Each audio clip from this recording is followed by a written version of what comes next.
this is Class Noodles Awakenings. You can just call me Noodles. And the title of my video today is Teal Swan. And should we throw out the baby with the bathwater? So who is Teal Swan? Teal Swan is an extremely popular online spiritual leader. Today she has almost 2 million subscribers on her YouTube channel. 1.99 million subscribers to be more exact. She was in a lot of controversies the past 7 years and more back. There are allegations that she lied about her child ritual and sexual abuse in her past. There are also allegations of copying or taking too much inspiration from the author Michael Brown and his book, The Presence Process. I personally think she wasn't honest, or she lied about those specific ritual abuses, but more nuanced.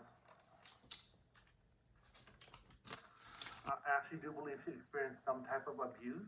She experienced some type of another abuse that she hasn't told us about.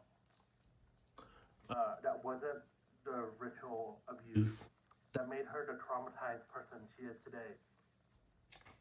I like her as a spiritual teacher. I like her because her way of communicating is very clear to me.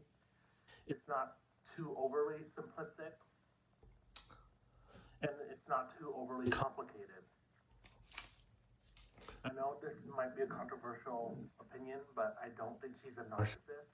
But I do think she has a huge ego, mostly from trauma, and she has a wounded ego that overcompensates by trying to inflate her own ego and become very famous and well known.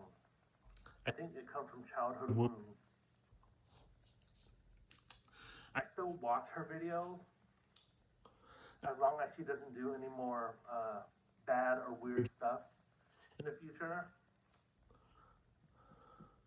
If I were Teal Swan and I had all these controversies and I did all these weird or bad things, I personally wouldn't admit it.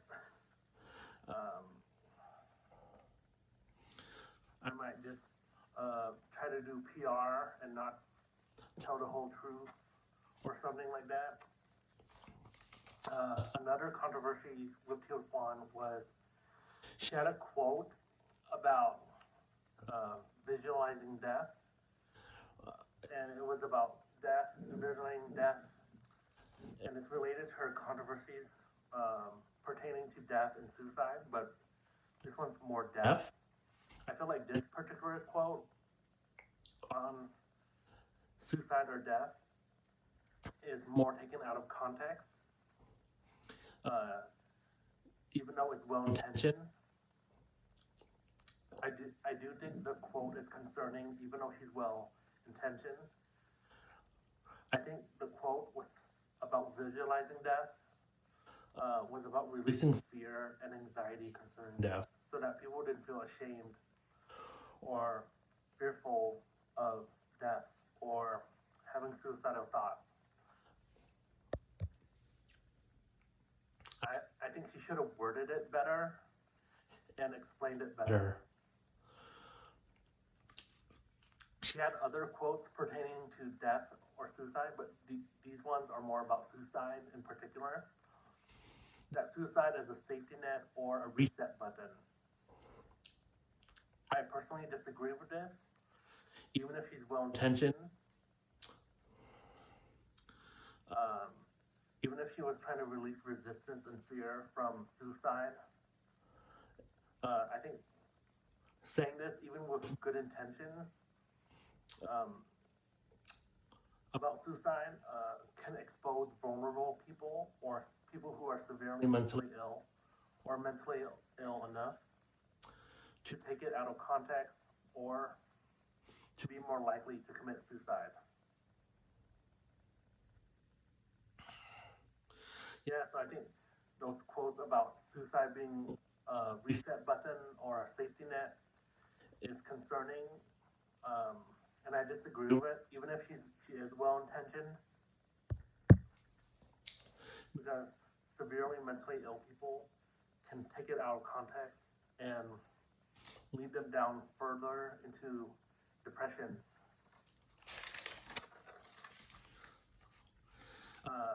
And finally, on Teal Swan, I don't think Teal Swan is an evil person, but I choose to put up some boundaries against her.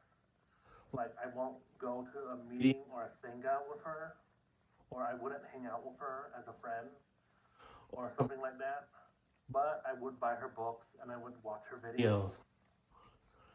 I personally feel that Teal Swan has boundary issues and communication issues. She needs to be more discerning of how she says things and what vulnerable people or who she's saying it to. And I think she also has an ego issue from childhood trauma and maybe from some type of abuse she hasn't told us yet. Abuse that doesn't have to do with ritual abuse. And if she did go through some type of abuse, it probably explains why she's the traumatized person she is today. She has a thirst for fame and attention, and I think that's from trauma and any trauma she went through in her past. Okay. This is Class Noodles Awakening. You can just call me Noodles. I hope you enjoyed today's video. I hope you learned something. Goodbye.